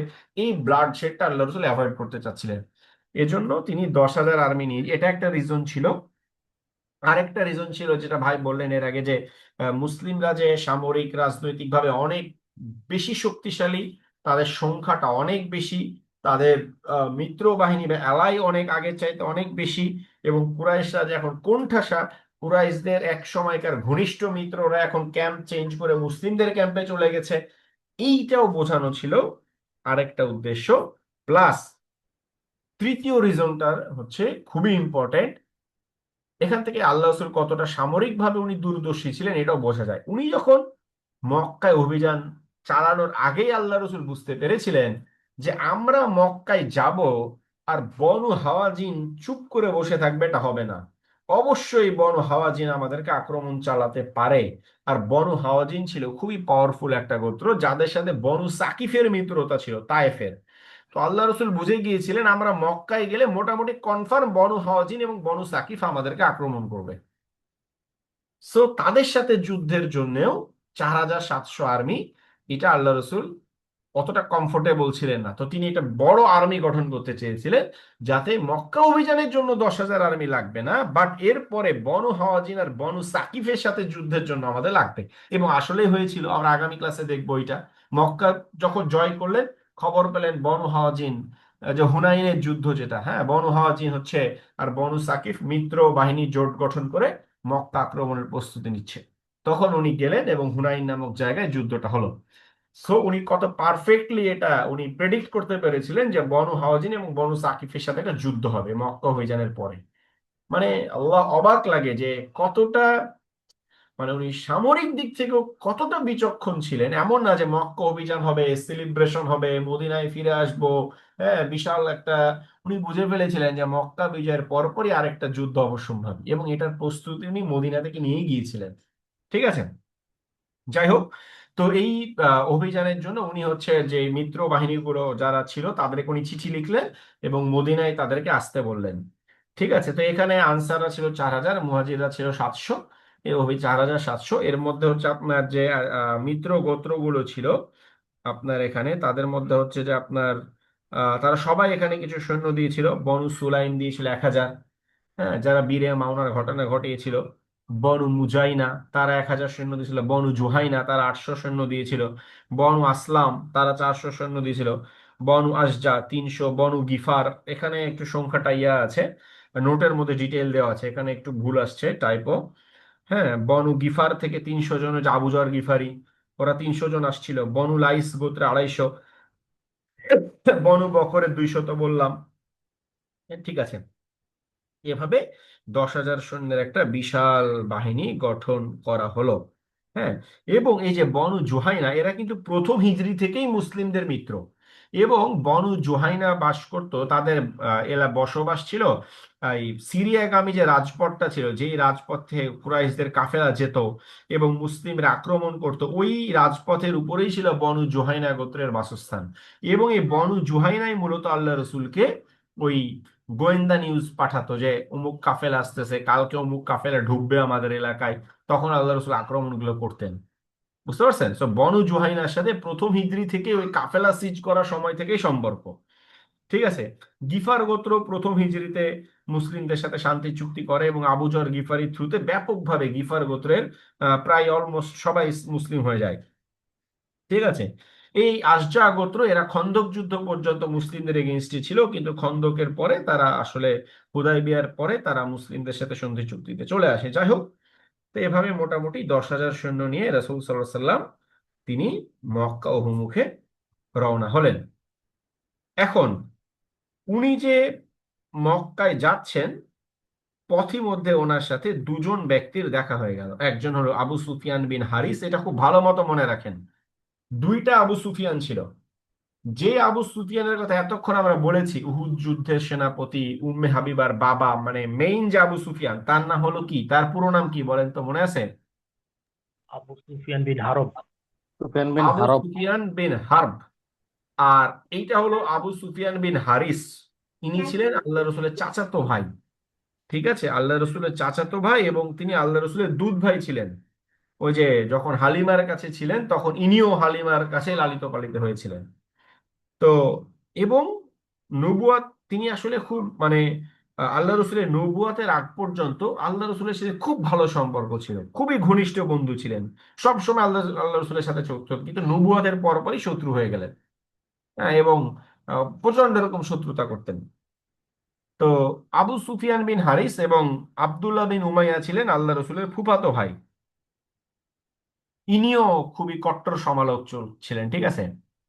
তো পথিমধ্যেই দুজনের সাথে দেখা হয়ে গেল এবং আল্লাহ রসুল ঘৃণায় মুখ ফিরিয়ে নিলেন এদের থেকে। তখন এই যাত্রায় তো আল্লাহ রসুলের সঙ্গী হয়েছিলেন কোন উম্মুল মুমিনিন? মক্কা অভিযানে কোন উম্মুল মুমিনিন ছিলেন সাথে, মনে আছে? কোথায় উম্মে উস্তাদ? সালামা। উম্মে সালামা। উম্মে সালামা। হুম। তো উম্মে সালামা বলেন, ইয়া রাসূলুল্লাহ, এমনটা হওয়া উচিত না যে আপনার চাচাতো ভাই, আপনার ফুফাতো ভাই আপনার কাছ থেকে সবচেয়ে বেশি হতভাগা হবে, এমনটা হওয়া উচিত না। ঠিক আছে, আপনি কথা বলেন। তখন এই আলী রাদিয়াল্লাহু আনহু উনি আবু সুফিয়ান বিন হারিস এবং আব্দুল্লাহ বিন উমায়াকে বললো, তোমরা একটা কাজ করো, তোমরা আল্লাহ রসুলের কাছে গিয়ে সেই কথা বলো যেই কথা ইউসুফের ভাইয়েরা ইউসুফকে বলেছিল। কি কথা? যে আল্লাহর কসম, আল্লাহ আপনাকে আমাদের উপরে সম্মানিত করেছেন এবং নিশ্চয়ই আমরা ছিলাম অপরাধী। সূরা ইউসুফের 91 নম্বর আয়াত। তো বলছে যে আল্লাহ রসুল যদি এই কথাটা বলো, তাহলে আল্লাহ রসুল নিশ্চয়ই মানে এটা চাইবে না যে মানে তখন ইউসুফ যে উত্তরটা দিয়েছে এটা তো খুবই চমৎকার একটা উত্তর ছিল, যে তোমাদের উপরে আমার কোনো অভিযোগ নেই, আল্লাহ তোমাদেরকে ক্ষমা করুক। 92 নম্বর সূরা ইউসুফে। তো বলছে আল্লাহ রসুল এটা পছন্দ করবেন না যে অন্য কারো উত্তর তার চেয়ে উত্তম হোক। সুতরাং তোমরা ইউসুফের ভাইয়ের কথাটা বলো, আল্লাহ রসুল ইউসুফের কথাটা বলবেন, তোমাদেরকে ক্ষমা হয়ে যাবে বাই ডিফল্ট। তো তারা এসে আল্লাহ রসুলকে ওটা বললেন এবং আল্লাহ রসুল এজ ইউজুয়াল কোরআনের ওই আয়াতটা বলে তাদেরকে ক্ষমা করে দিলেন। তো এখন আবু সুফিয়ান বিন হারিস খুবই চমৎকার একটা কবিতা লিখলেন আল্লাহ রসুলকে নিয়ে, এবং উনি বাকি জীবন অত্যন্ত খাঁটি একজন মুসলিম ছিলেন, তার জীবনে অসংখ্য সদ্গুণের সমাবেশ ছিল। হ্যাঁ, এবং আল্লাহ রসুলও তাকে খুব ভালোবাসতেন, তাকে জান্নাতের সুসংবাদ দিতেন। আমরা যে মনে করি জান্নাতের সুসংবাদ প্রাপ্ত সাহাবী মাত্র 10 জন, আসলে কিন্তু 10 জন না। 10 জন হচ্ছে একটা হাদিসে উনি একটা না 10 জনের নাম বলেছেন, এর বাইরে অনেক সাহাবীকে বিভিন্ন সময় জান্নাতের সুসংবাদ দিয়েছেন। হ্যাঁ, আচ্ছা। তো আবু সুফিয়ান বিন হারিসকেও তিনি জান্নাতের সুসংবাদ দিয়েছেন এবং তিনি বলতেন যে আমার আশা যে আবু সুফিয়ান বিন হারিস আমার জন্য হামজার বিনিময় হিসাবে প্রমাণিত হবে। মানে হামজাকে আমি যে ভালোবাসতাম, হামজাকে আমি যে মিস করি, হামজার অভাব আবু সুফিয়ান বিন হারিসের মাধ্যমে পূরণ হবে। কারণ হামজা ছিল আমার চাচা, আবু সুফিয়ান বিন চাচা তো ভাই, আল্লাহ এর পূরণ করে, এতটা ভালোবাসতেন আল্লাহ রসুল। যাই হোক, তো এর দুইজনই ইসলাম গ্রহণ করে ফেললেন, ঠিক আছে, পথের মধ্যে। আচ্ছা, এরপর রসুল সাল্লাল্লাহু আলাইহি সাল্লাম উনি আরো সামনে এগিয়ে গেলেন এবং মাররুজ জাহরান নামক জায়গায় তিনি শিবির স্থাপন করলেন। এবং এই জায়গায় এসে রাসূল সাল্লাল্লাহু আলাইহি সাল্লাম সাহাবীদেরকে বললেন যে তোমরা আগুন জ্বালাও। ঠিক আছে, মারুজ জাহরান, এই জায়গাটার নাম ছিল কুদাইদ। তো কুদাইদ নামক একটা জলাশয় ছিল, বলে তোমরা এখানে ওখানে উনি সরি কুদাইদ নামক জায়গায় এসে আল্লাহ রসুল এবং সাহাবায়ে কেরাম রোজা ভেঙে ফেললেন, যেহেতু রমজান মাস ছিল রোজা ভেঙে ফেললেন। এরপর আরেকটু সামনে গিয়ে মাররুজ জাহারানি শিবির স্থাপন করলেন এবং বললেন যে তোমরা ইয়া করো, কি বলে, আগুন জ্বালাও। তো এবার আগুন জ্বালাতে একটু ভিন্ন পদ্ধতি অবলম্বন করতে বলেন।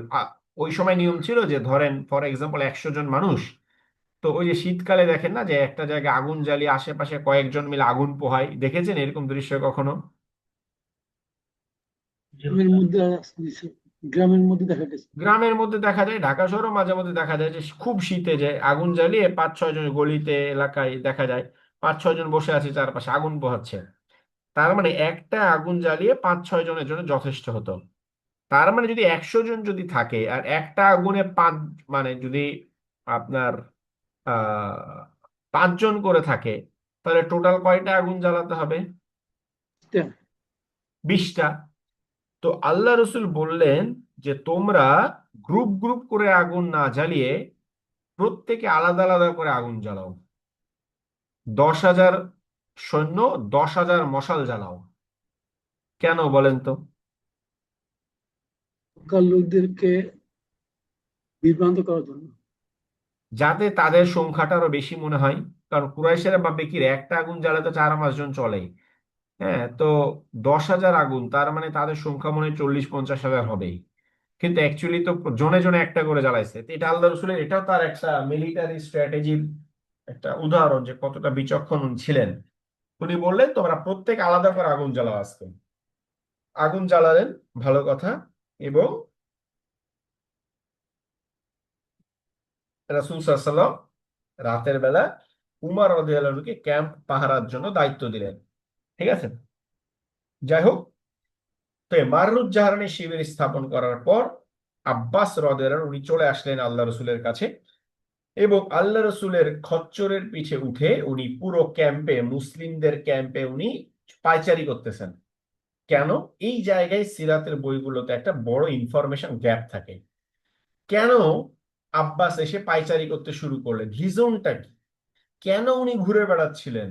আর কেনই বা নিজের খচ্চর না নিয়ে এসে আল্লাহ রসুলের খচ্চরে করে পায়চারি করতেছেন?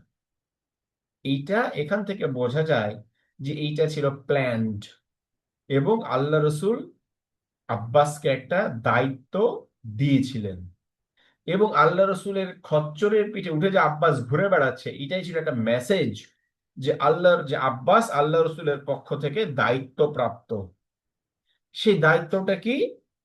সেটা হচ্ছে, আব্বাস চাচ্ছিলেন, উনি বুঝে ফেলেছেন যে কালকে মক্কা পতন হবেই, এটা কোনো ডাউট নাই। এখন কিভাবে এটাকে নির্বিঘ্ন করা যায়, জানমালের ক্ষয়ক্ষতি কমানো যায়, এবং আগেই বলেছিলাম আল্লাহ রসুল এটাই চাচ্ছিলেন। তো আব্বাস চাচ্ছিলেন যে মুসলিমদের পক্ষ থেকে এমন কাউকে একটা প্রস্তাব নিয়ে আল্লাহ রসুলের কুরাইশদের কাছে পাঠানো, যে তোমরা আত্মসমর্পণ করো। আত্মসমর্পণের প্রস্তাব নিয়ে এমন একজন ব্যক্তি মুসলিমদের পক্ষ থেকে কুরাইশদের কাছে যাক, যার প্রেক্ষিতে কুরাইশরা আত্মসমর্পণ করবে এবং নিরাপদে তারা এই মক্কা অভিযানটা সম্পন্ন হবে। আচ্ছা, যাই হোক, এটা ছিল মূল বিষয়টা। ঠিক আছে, তো এখন আপনার ইকরিমা, সাফওয়ান, সুহাইল এরা তো চাচ্ছিল না কোনো আত্মসমর্পণ করতে। তারা ভাবতেছিল এতদিন ধরে বুকের মধ্যে প্রতিশোধের আগুন নিয়ে ঘুরতেছি, আজকে ডু অর ডাই, হয় মক্কা পতন হবে না হলে যুদ্ধ করব, কিছু একটা হবে আজকে। মানে হয় জিতবো না হলে মরবো, কিন্তু কিছু একটা হবে। কিন্তু আবু সুফিয়ান, হাকিম বিন হিজাম এবং হারিস বিন হিশাম, বুদয়েল বিন ওয়ারাকা, এরা চাচ্ছিলেন একটা যুদ্ধ বিগ্রহ অ্যাভয়েড করে শান্তিতে একটা কিছু হোক। হ্যাঁ, তারা এই ব্লাডশেড অ্যাভয়েড করতে চাচ্ছিলেন। তো এই জন্য মানে আব্বাস মুসলিমদের পক্ষ থেকে কাউকে পাঠানোর আগেই আবু সুফিয়ান, হারিস বিন হিজাম, হাকিম বিন হিজাম, হারিস বিন হিশাম এবং বুদাইল বিন ওয়ারাকা তারা মক্কা থেকে বের হয়ে আসে। বের হয়ে এসে আব্বাসের সাথে দেখা করে ওই মাররুজ্জাহরানে। এসে তারা বলে যে আব্বাস, আমরা আমরা তো শীর্ষস্থানীয় নেতা কুরাইশদের, আমরা এগ্রি করছি আত্মসমর্পণ চুক্তিতে, আমাদের পক্ষ থেকে এগ্রিমেন্ট হয়ে গেল। আল্লাহ রসুলও এই চুক্তিতে এগ্রিমেন্ট করলেন, ওকে ফাইন। কিন্তু চুক্তিটা তো মক্কার আম মানুষ করেনি, বা আম মানুষের কোনো এগ্রিমেন্ট নেওয়া হয়নি, কিংবা মক্কার আম মানুষ তারা তো জানেই না যে আল্লাহ রসুল মাররুজ্জাহরান পর্যন্ত চলে এসেছে, কারণ তিনি অত্যন্ত গোপনে অভিযান পরিচালনা করেছে। ঠিক আছে, তার মানে চুক্তিটা কাদের কাদের মধ্যে হলো বলেন তো?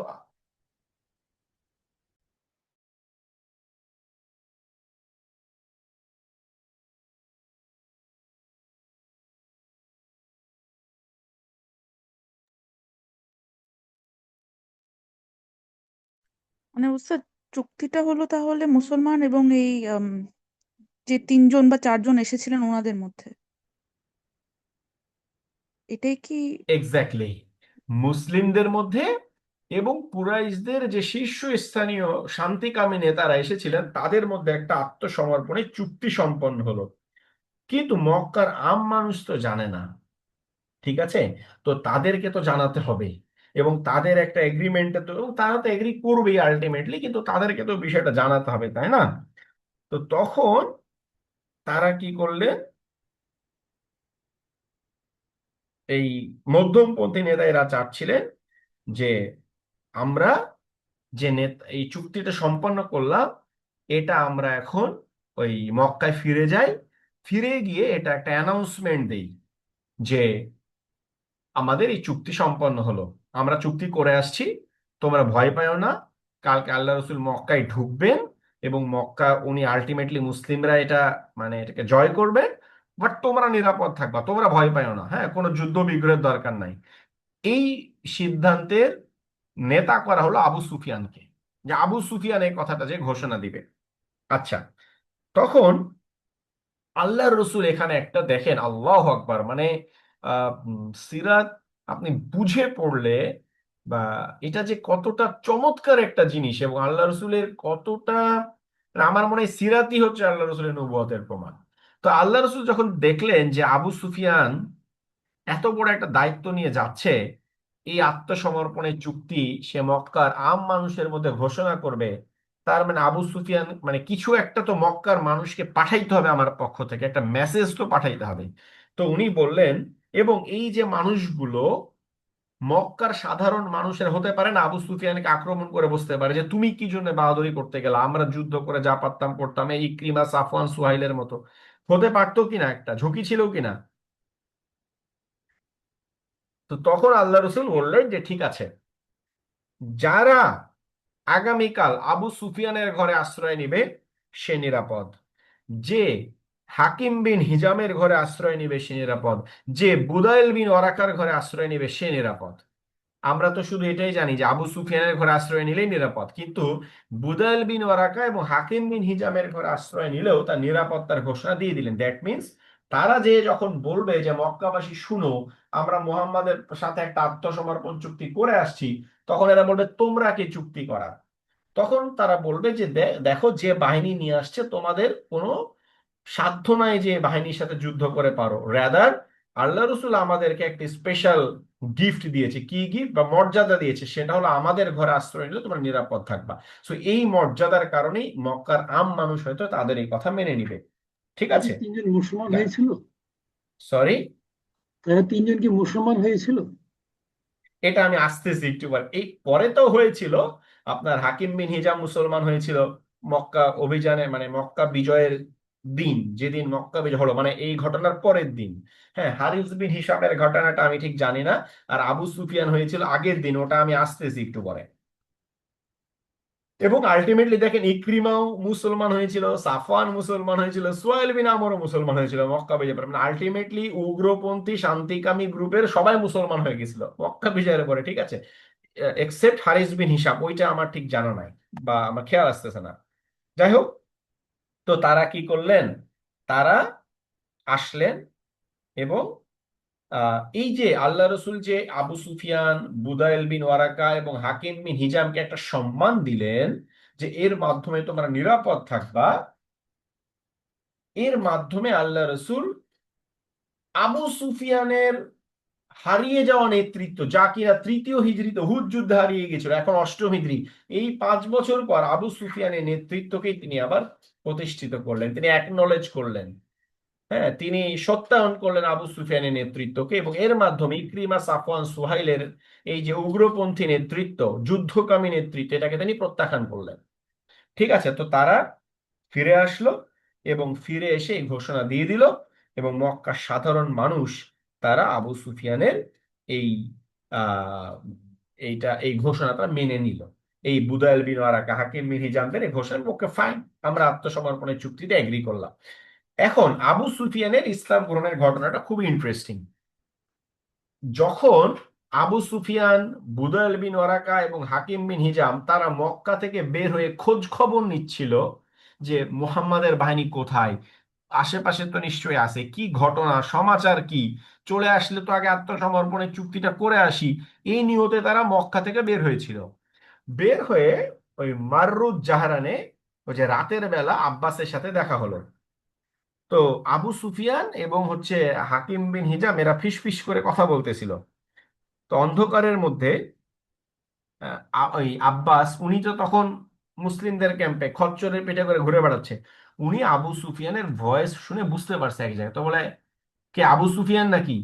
তো আবু সুফিয়ান বলে আব্বাস নাকি? তো বলে হ্যাঁ। বলে তুমি কি করো? বলে তুমি কি করতেছো এখানে? তো আবু সুফিয়ান বলতেছে যে আহ, আমি তো আসলাম খোঁজ খবর নিতে যে মুসলিমদের কি অবস্থা আছে, আশেপাশে কোথাও আছে আছে নাকি। তো আব্বাস বলতেছে এই যে তুমি আগুনগুলো দেখতে পারতেছো না, এই আগুন জ্বলতেছে, এগুলা কিসের আগুন? ওই যে দূরে দেখো আগুন জ্বলতেছে। তো আবু সুফিয়ান তখন তখন আবু সুফিয়ান প্রথমবার মতো নিশ্চিত হয়ে গেছে যে মুসলিমরা তাদের মাথার উপর এসে বসে আছে। তা আবু সুফিয়ান বলছে আল্লাহর কসম, এত বেশি আগুন এবং এত বড় সেনাবাহিনী আমি আমার জীবনে দেখিনি।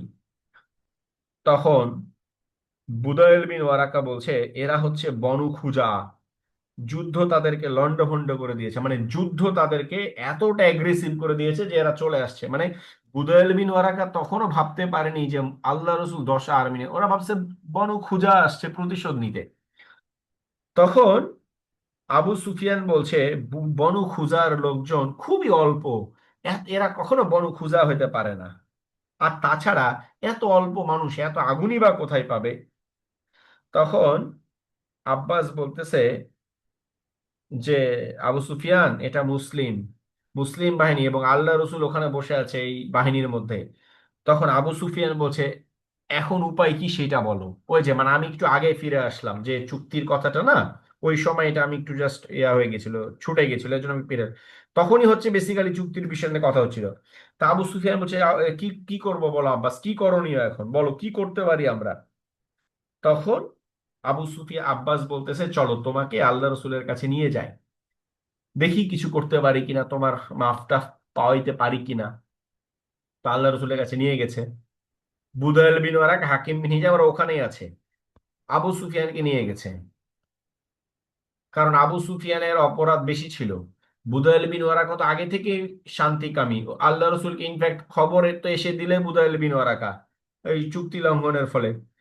হাকিম বিন হিজামও ভালোই মানুষ ছিল, ওই যে শিবে আবি তালিবের বন্দি দশায় লুকিয়ে লুকিয়ে খাবার নিয়ে যেত, হ্যাঁ, খাদিজা রাদিয়াল্লাহু আনহার পক্ষ থেকে। সো মেইন টেনশনটা ছিল আবু সুফিয়ানকে নিয়ে। তো আব্বাস বলছে চলো তোমাকে নিয়ে যাই, দেখি তোমার মাফ করায় নিয়ে আসতে পারি কিনা। তো গেছে। তো যাওয়ার পর বলছে ইয়া রাসূলুল্লাহ, উমার দেখে ফেলছে, ওর যে ক্যাম্প পাহারার দায়িত্ব তো উমারের। উমার বলছে আবু সুফিয়ান নাকি, উনি ছুটে আসছে আজকে মারবে। তা আব্বাস বলতেছে দেখো উমার, ছেড়ে দাও আজকে, হ্যাঁ আমি নিয়ে আসতেছি নিরাপত্তা দিয়ে। তো আল্লাহ রসুলের কাছে নিয়ে গিয়ে ইয়া রাসূলুল্লাহ আবু সুফিয়ানকে নিয়ে আসছি। তো আল্লাহ রসুল বলছে কালকে ফজরের পরে আসতে বলো সকালবেলা। তো সকালবেলা আসছে, আসার পর বলে কি আবু সুফিয়ান ঘটনা কি? তো বলতেছে দেখো আবু সুফিয়ান, আল্লাহ রসুল জিজ্ঞাসা করতেছে তোমার কি এখনো সন্দেহ আছে যে আল্লাহ ছাড়া কোনো ইলাহ আছে? তো আবু সুফিয়ান বলতেছে না, এটা নিয়ে কোনো সন্দেহ নাই। যদি আল্লাহ ছাড়া কোনো ইলাহ থাকতো তাহলে এতদিনে আমাদেরকে কোনো না কোনো সাহায্য করতো। এতদিনে যেহেতু কোনো সাহায্য কেউ করতে পারেনি, আল্লাহ ছাড়া ইলাহ নাই। তো আল্লাহ রসুল বলেন আমি যে আল্লাহ রসুল এটা নিয়ে কোনো ডাউট আছে? তখন আবু সুফিয়ান বলছে, হ্যাঁ এটা নিয়ে এখনো একটু ডাউট আছে।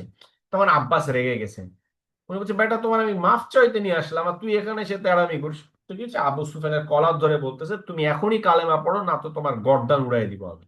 আব্বাস রেগে গেছে যে তোমাকে আমি আসলাম আল্লাহ রসুলের কাছে আত্মসমর্পণ করে মাফ চাইতে, আর তুমি এখানে এসে বলতেছো যে এখনো নবুয়ত নিয়ে ডাউট আছে। অথচ আল্লাহ মানে তার চেয়ে ভালো আর কে চিনতো আল্লাহ রসুলকে, মানে মুশরিকদের মধ্যে। হ্যাঁ, সে কয়েকদিন আগেও মদিনায় গিয়ে ঘুরে ঘুরে আল্লাহ রসুলের সামনে গিয়ে চুক্তি নবায়ন করার জন্য ঘুরতেছিল, আর এখন এসে বলতেছে আমার একটু ডাউট আছে। তখন আবু সুফিয়ান কালেমা পড়ে ফেলছে ভয় তাড়াহুড়া করে, ঠিক আছে। যদিও আলহামদুলিল্লাহ উনি পরবর্তীতে আল্লাহ সুবহানাহু ওয়া তাআলা তার মধ্যে ঈমানকে সুদৃঢ় করে দেন এবং তাকে শহীদ হিসেবে কবুল করেন। এবং আবু সুফিয়ান রাদিয়াল্লাহু আনহু বলতে হবে তার নামের পরে, যেহেতু উনি ইসলাম গ্রহণ করেছিলেন এবং ইসলামের জন্য শহীদ হয়েছিলেন। ঠিক আছে, যাই হোক।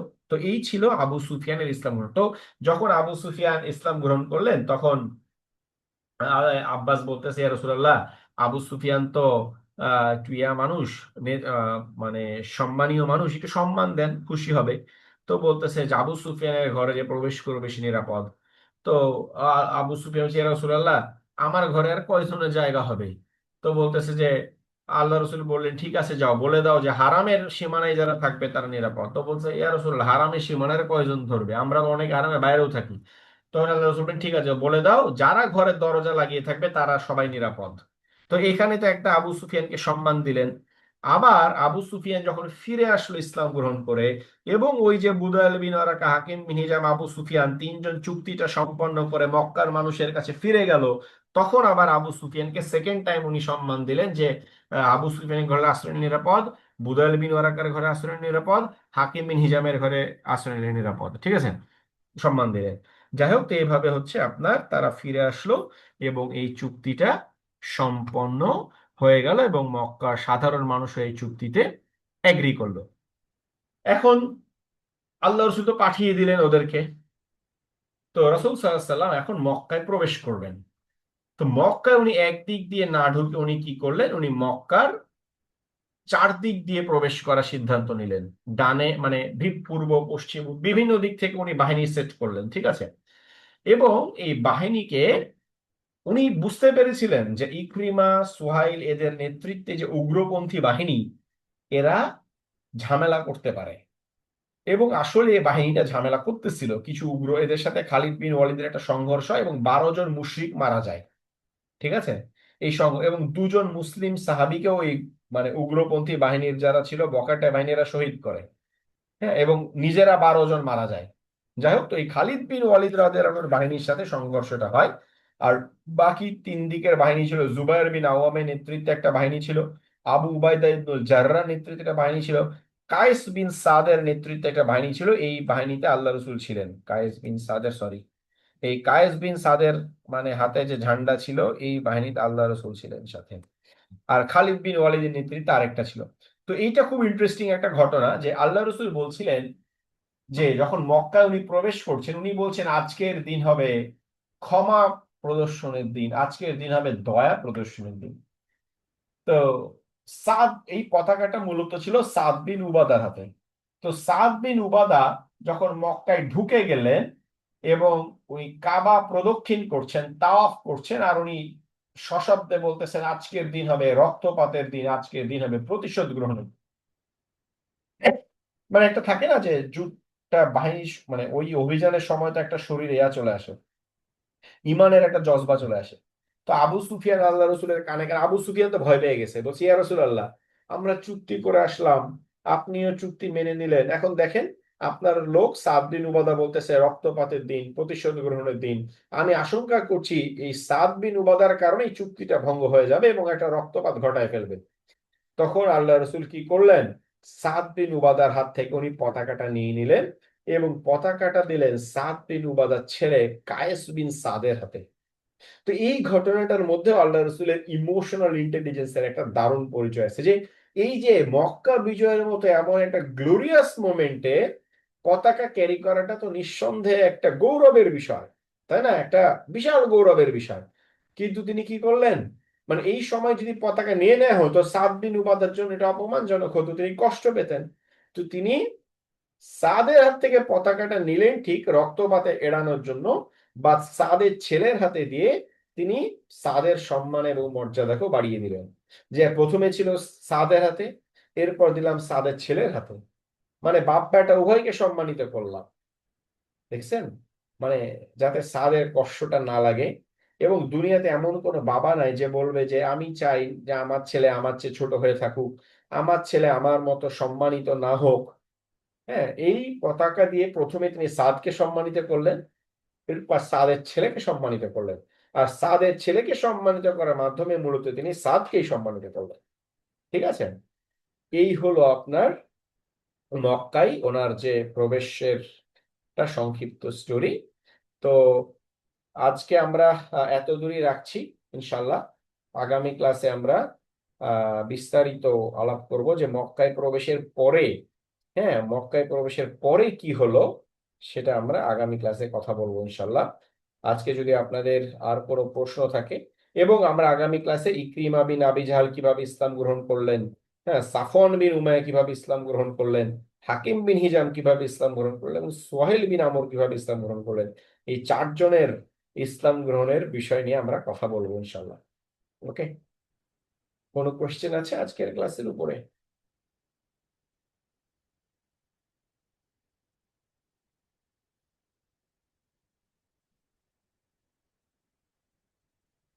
আগামী ক্লাস কি আমাদের শেষ ক্লাস? হ্যাঁ, সরি। আগামী ক্লাস কি এই টার্মের শেষ ক্লাস? না না, আপনাদের 75টা ক্লাস হবে আল্লাহ রসুলের ইন্তেকাল পর্যন্ত। হ্যাঁ, আপনাদের হলো আজকে হলো 66 না? হ্যাঁ, 67 নম্বর ক্লাস হওয়ার পর মিড টার্ম পরীক্ষা হবে আপনাদের। 1 সপ্তাহ ছুটি দিয়ে মিড টার্ম হবে, এরপর আরো 8টা ক্লাস আছে।